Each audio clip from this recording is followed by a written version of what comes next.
VIP ఏంటి?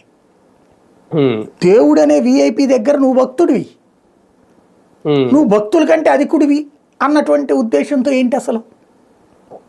Okay, నేను VIP కల్చర్ని వ్యతిరేకించట్లా, అంటే విఐపి దర్శనాన్ని. ఎందుకంటే రాజుల కాలంలో కూడా ప్రత్యేకించి డొనేట్ చేసే వాళ్ళకి లేదా పెద్దలకి గౌరవించడం అనేది మన సంప్రదాయంలోనే ఉంది, హిందూ సంప్రదాయంలోనే.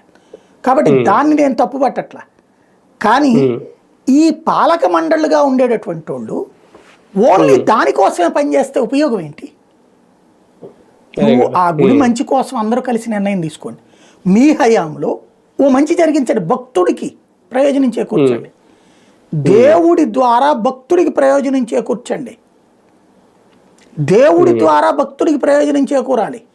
ఇదివరకు ఉన్నదానికంటే ఇప్పుడు ఫర్ ఎగ్జాంపుల్ నేను ఇదివరకు వార్తలు రాస్తూ గట్టిగా అంటే ఓ రకంగా మోటివేట్ చేసేవాడిని లేదా వెంట పడేవాడిని.